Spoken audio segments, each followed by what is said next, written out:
महाराजनी जय। सदगुरु श्री निरांत महाराजनी जय। सदगुरु श्री मुबारक महाराजनी जय। सदगुरु श्री परथिराम महाराजनी जय। આજે परम पूज्य सदगुरु श्री मुबारक बापूની 31મી નિર્વાણ તિથિ નિમિત્તે ભીમરાડ ભક્ત મંડળે જે સુંદર મજાનું સંત મેળાવડાનું આયોજન કર્યું છે, અત્રે અધિષ્ઠાન પદે ઉપસ્થિત પરથીરામ બાપુના ચરણોમાં વંદન, મંચ પર બિરાજમાન તમામ સંતોના ચરણોમાં વંદન, સામે બેસેલા તમામ મહાપુરુષોના ચરણોમાં વંદન।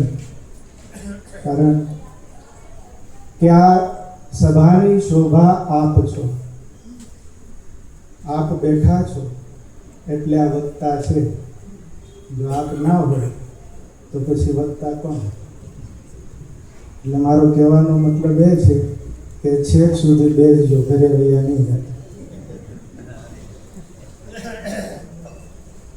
સંતોએ ખૂબ આનંદ કરાવ્યો છે અને હજુ મહાપુરુષો વરસવાના બાકી છે, પણ દરેક સંતોનું કહેવાનું કંઈક એવું થતું હોય છે કે જ્યાં સુધી આ મન સમજ્યું નથી ત્યાં સુધી ભક્તિ માર્ગમાં આપણે એક પગલું આગળ મૂક્યું નથી। જ્યાં સુધી મન સમજ્યું નથી ત્યાં સુધી આપણે કંઈ કરી શક્યા નથી। મન સમજાવે તે નર મોટા, સ્થિરતા પદમાં ઠર્યા। જેણે મનને સમજાવ્યું છે એ આ સંસારનો મોટો માણસ છે, બાકી ગમે ત્યાં જન ચડી જાય એમ મોટું થવાય એવું નથી। એટલે જેણે મનને સમજાવ્યા છે એવા મહાપુરુષો આજ આપણી વચ્ચે ઉપસ્થિત છે અને એમનો લાભ આજ આપણે લેવાનો છે। પણ જો આપણું મન સમજે નહીં તો એમાં મહાપુરુષોનો કોઈ વાંક નથી, મહેનત કંઈક આપણી ઘટતી છે એવું માનવું।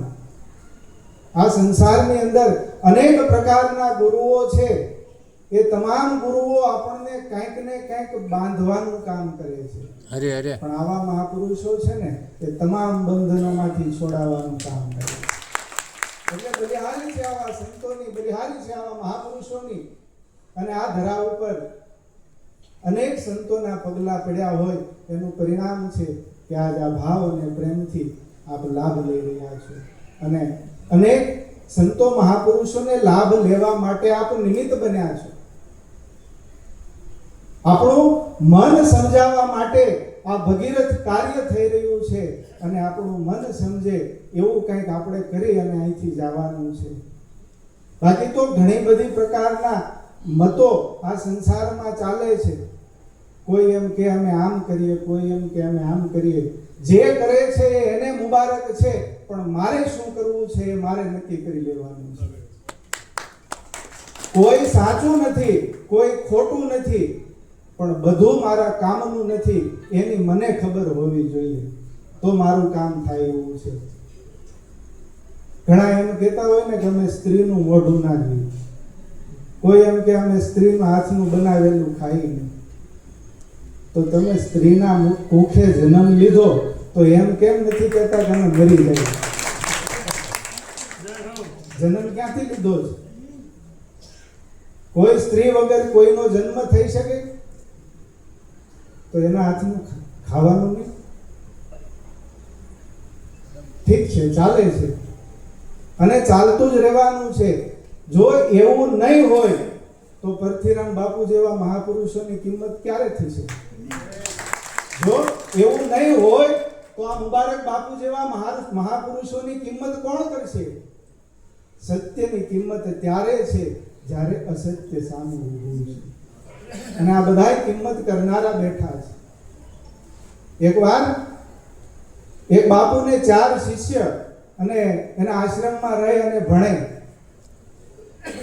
એ ચારેય શિષ્યો એક દિવસ સાંજનો સમય હતો, નદીના કિનારે બેઠા હતા અને એની પરંપરામાં એવો નિયમ કે કોઈ સ્ત્રીનું મુખ ન જોવું।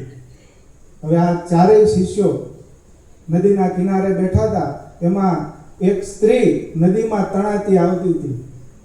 હવે મુખ ન જોવાય એવા નિયમમાં સ્પર્શ કેમ કરવો?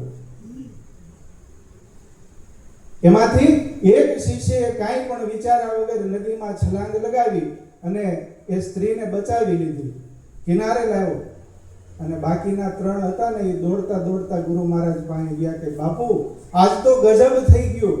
બાપુ કે હું છું? ઈ તો કે બાપુ આપણો પેલો અમારો ગુરુભાઈ છે ને ચોથો, આપણી પરંપરામાં તો આપણે સ્ત્રીનું મોઢું નથી જોવાતું અને એણે તો સ્ત્રીને સ્પર્શ કર્યો છે. એક સ્ત્રી નદીમાં તણાતી જતી હતી અને એ ઉપાડીને કિનારે લાવ્યો છે. બાપુ કે એ તો કિનારે છોડી દીધી, તું તને તો અહીંયા લઈને આવ્યા આશ્રમમાં, એનું તો કંઈક કરો. એટલે આ વાતને સમજવાની છે. આ સંતો છે ને આવા મર્મની વાતો કરવાના છે. અને જ્યાં સુધી આવી રીતે સદગુરુના જ્ઞાનને આપણે નહીં સમજીએ ત્યાં સુધી ગુરુ મહારાજે નક્કી કરાવેલું નામ નક્કી થશે નહીં. નામ બિના કछु નવ મિલે, જ્ઞાની જનગત પાવે. નામ મિલે જય નામ કો નામે નામે લખાવે. अगम अगोचर नाम है, नाम निर्गुण कहावे. शिरगुण सोई सत नाम है, नामे सब कोई ध्यावे. फिर पैगंबर ओलिया अल्लाह इसम पढ़ावे. इसम इसम के आश्रय काजी कलमा सुनावे. इसम नाम दो ऊपरे, लीला वहां को कहिए. निरांत निर्मल नाम को कहो न कैसा करिए. નિરાંત બાપુ કહે છે કે તમને નામના નિશાને, નામની લક્ષણાએ ચૈતન્યની અનુભૂતિ કરાવી છે, પણ આ નામને પકડીને ઊભા નહીં રહી જતા. છેલ્લે નામ છૂટે એવું પાછા કરતા જાજો. આ નામ કેવું છે એમ કહેતા જાજો. એ નામ કેવાય એવું છે, એ શબ્દમાં આવે એવું છે.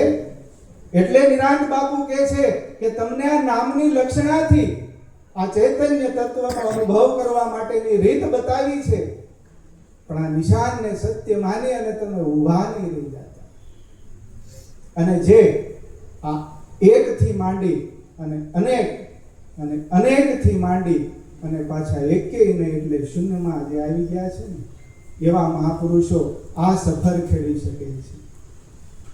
વિશેષ આજે મહાપુરુષોને સાંભળવાના હોય, પણ ભીખુરામ બાપુની પ્રેમ અને એમની લાગણીને વશ થઈ અને આજે મારે પહેલી વાર આ ભંગાણની ધરતી પર આવવાનું થયું છે. ખૂબ ખૂબ ધન્યવાદ છે ભીખુરામ બાપુને. ફરી વખત આપ સૌના ચરણોમાં, પૂજ્ય મહાપુરુષોના ચરણોમાં વંદન સાથે બોલીએ સદગુરુ ભગવાન. ખૂબ ખૂબ ધન્યવાદ.